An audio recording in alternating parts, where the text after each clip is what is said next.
Hello everyone, मैं हूं सिमरन शेखर और बहुत बहुत स्वागत है आप सभी का हमारे YouTube channel GK gym ignite your brain में, जहां हम करते हैं अपने ब्रेन की एक्सरसाइज। कैसे हैं आप सभी लोग? आई होप कि आपकी पढ़ाई जो है बहुत जबरदस्त तरीके से चल रही होगी। आप किसी नोटिफिकेशन के आने का वेट नहीं कर रहे होंगे और लगे हुए होंगे अपनी तैयारी में, ताकि जब भी एग्जाम आए you are going to rock, है ना। चलो, तो गाइज यहाँ पर हम डिस्कस कर रहे थे सम इम्पॉर्टेंट आर्टिकल्स, जिसका आज लास्ट सेशन है इम्पॉर्टेंट आर्टिकल्स का। तो चलिए बिना कोई टाइम वेस्ट किए स्टार्ट करते हैं। सबसे पहले कहाँ से शुरू करना है गाइस? स्टार्ट करना है आर्टिकल 14 से। आज हम लोग आर्टिकल 14 से देख रहे हैं। तो आर्टिकल 14 में क्या है? विधि के समक्ष समानता। ठीक है, विधि के समक्ष समानता है। तो इसका क्या मतलब हुआ? इसका मतलब, विधि का मतलब मैंने आपको लास्ट क्लास में बताया था। विधि कौन बना सकता है? विधि बनाने का जो शक्ति होता है वो संसद में निहित होता है। ठीक है, संसद में निहित होता है। और विधि मतलब नियम कानून जो भी बनते हैं वो। तो कानून के समक्ष, जो नियमों के समक्ष सारे नागरिक जो है वो इक्वल है, किसी के लिए भी कोई पार्शियलिटी नहीं होगी। ठीक है, ये किस में लिखा गया है? ये लिखा गया है अनुच्छेद 14 में, आर्टिकल 14 में। उसके बाद देखो, उसके बाद है आर्टिकल 17, अनुच्छेद 17। इसमें क्या दिया है? अस्पृश्यता का अंत। अस्पृश्यता मतलब क्या होता है? छुआछूत।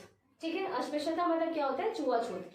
इस ये जो फैली हुई की सामाजिक गंदगी है, ये एक्चुअली छुआछूत की जो बातें हैं, ठीक है, उसको दूर करने के लिए अस्पृश्यता का अंत, ये इसमें अनुच्छेद 17 में लिखा गया, राइट।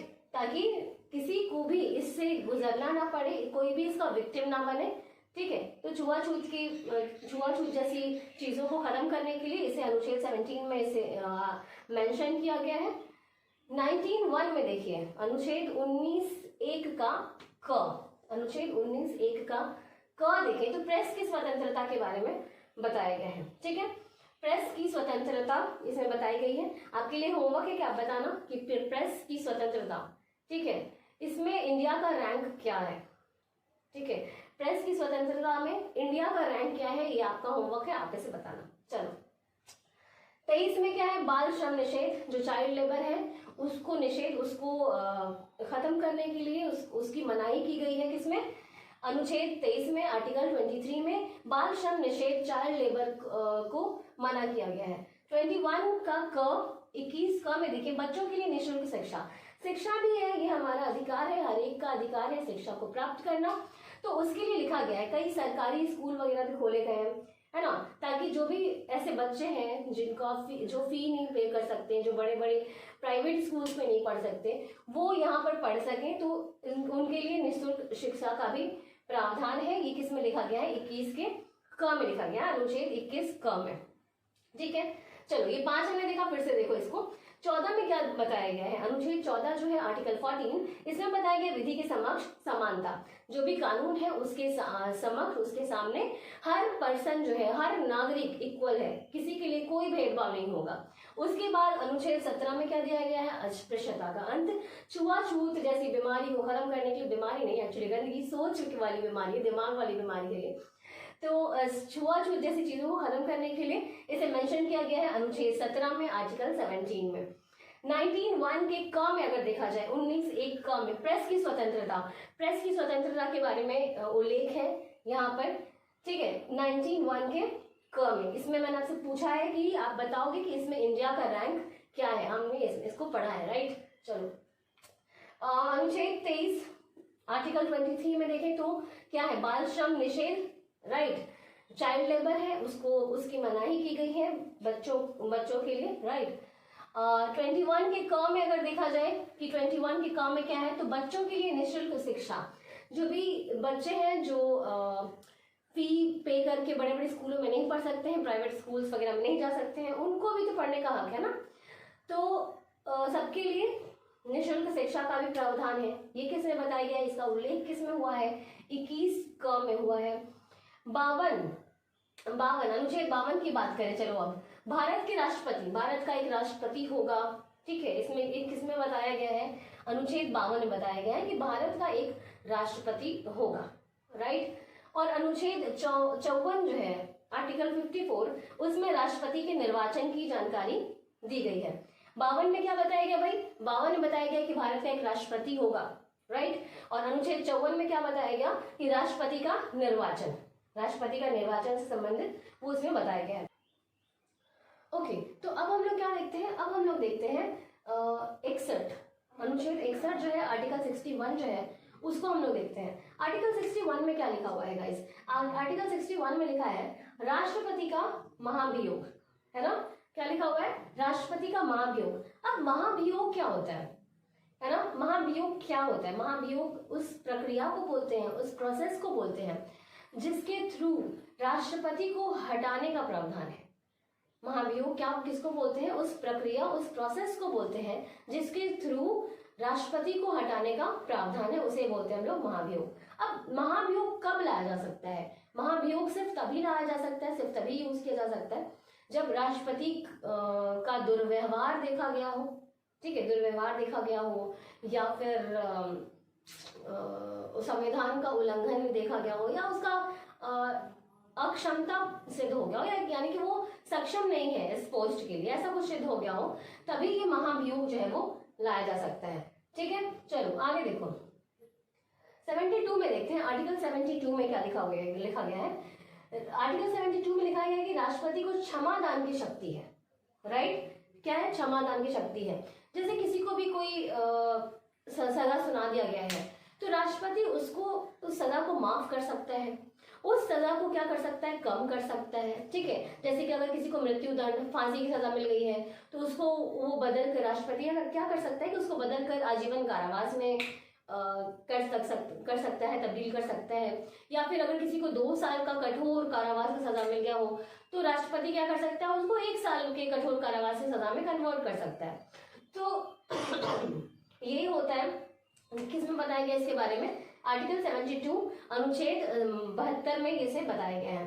आर्टिकल 74 की बात करें, अनुच्छेद 74 की अगर हम लोग बात करें, भारत का प्रधानमंत्री 54 में बताया गया था, 54 में बताया गया था, 52 में बताया गया था भारत का राष्ट्रपति, और उससे 22 और आगे चले जाएं, 52 में बताया गया था भारत का राष्ट्रपति, और 74 में क्या बताया गया? भारत का प्रधानमंत्री, यानी कि भारत का एक प्रधानमंत्री होगा। ये किसमें बताया गया है? आर्टिकल 74 में बताया गया है, अनुच्छेद 74 में बताया गया है। ठीक है, 79 की बात करते हैं अगर हम लोग, तो 79 में बताया गया है संसद का गठन। संसद के गठन की जानकारी मिलती है हमें आर्टिकल 79 अनुच्छेद 79 में। राइट, आर्टिकल 79 में बताया गया है संसद के गठन के बारे में। ठीक है, 80 और 81 की अगर हम लोग बात करें, 80 और 81 राज्य और लोकसभा का गठन। राज्य और लोकसभा का गठन किसमें बताया गया है? 80 और 81 में बताया गया है। 85 में लोकसभा का विघटन, यानी कि देखो लोकसभा का विघटन यानी कि उसको समाप्त करना, ठीक है, किसी वजह से। अच्छा हाँ, इसमें एक और चीज जान लो कि अगर लोकसभा का विघटन हो भी गया तब भी स्पीकर जो होगा, लोकसभा का जो स्पीकर होगा वो अपने पोस्ट पर बना रहेगा, वो नहीं हटता है। ठीक है, इसको आप याद कर लेना। उसके बाद एक और चीज है इसमें, लोकसभा का तो विघटन हो सकता है पर राज्यसभा का हो सकता है क्या? नहीं, राज्यसभा का विघटन जो है वो नहीं हो सकता है। राज्यसभा का विघटन नहीं होता है। ठीक है, लोकसभा का विघटन किसमें दिया गया है? 85 में, आर्टिकल 85 में दिया गया है। और उसके बाद ये मैंने आपको बताया कि राज्यसभा का विघटन नहीं हो सकता है और स्पीकर जो है वो अपने पोस्ट पर बना रहेगा लोकसभा के विघटन के बाद भी। ठीक है, चलो आगे देखो अनुच्छेद 356। अब देखो ये सब क्या है ना, आपात के बारे में बताया गया है। ठीक है, आपात के बारे में है। जैसे अनुच्छेद 356 क्या है? राष्ट्रपति शासन का प्रावधान।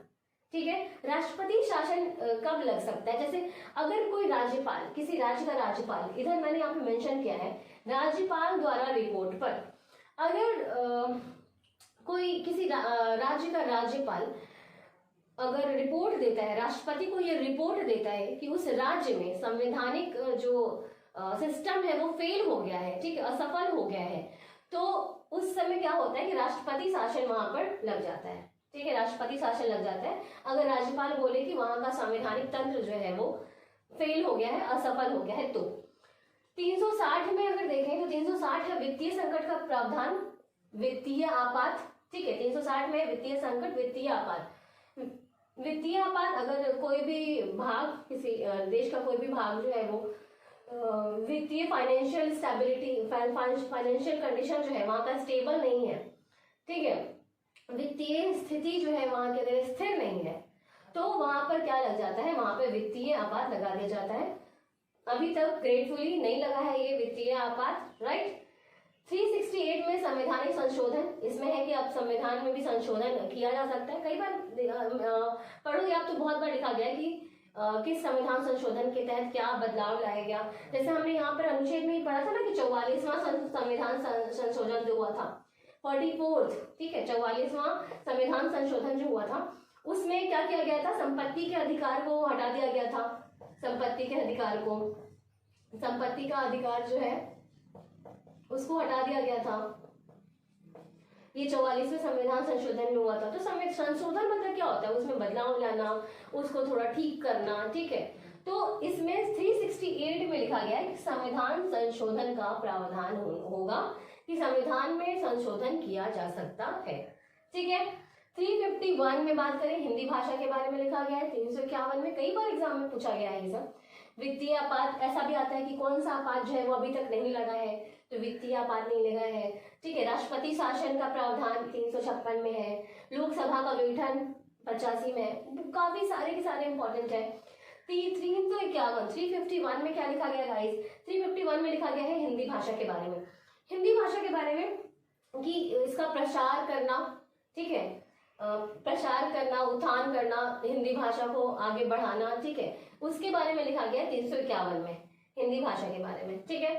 फिर से एक बार देख लो, क्या 14 में अनुच्छेद 14 में क्या लिखा गया कि विधि की समक्ष समानता, सब इक्वल होंगे।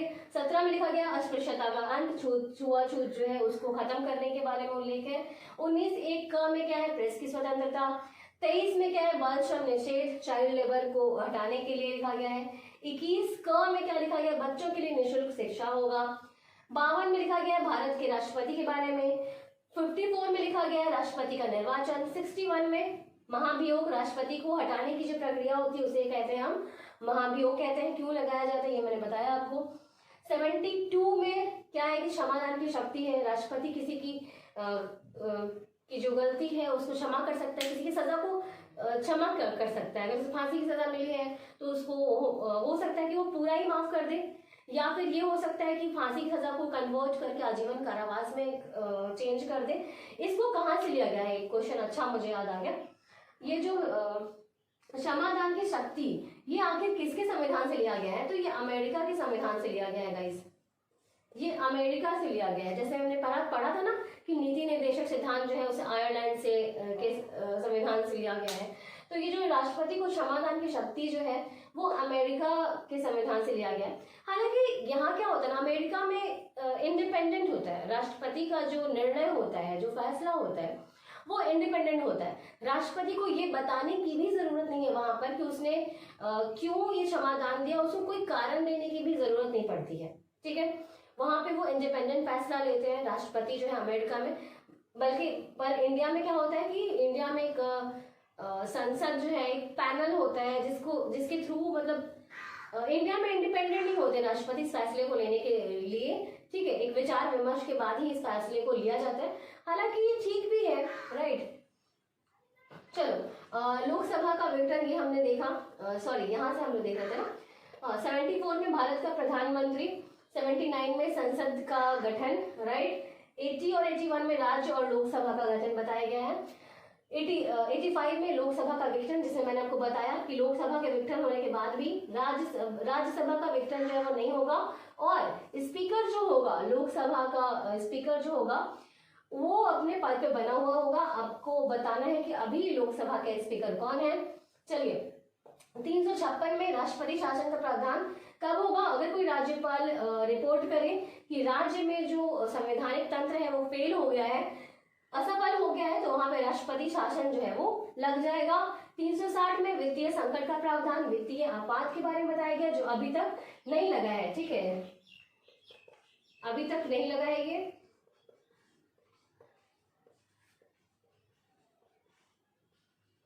वित्तीय आपात, संवैधानिक संशोधन 368 में दिया गया है कि संविधान में संशोधन किया जा सकता है, उसका प्रावधान है। और 351 की बात करें तो हिंदी भाषा के बारे में बताया गया है कि हिंदी भाषा का उत्थान करना, उसको प्रचार प्रसार करना, उसके बारे में लिखा गया है 351 में। ठीक है, आप इसे क्या करो, आप एक बार इसे स्क्रीनशॉट ले लो।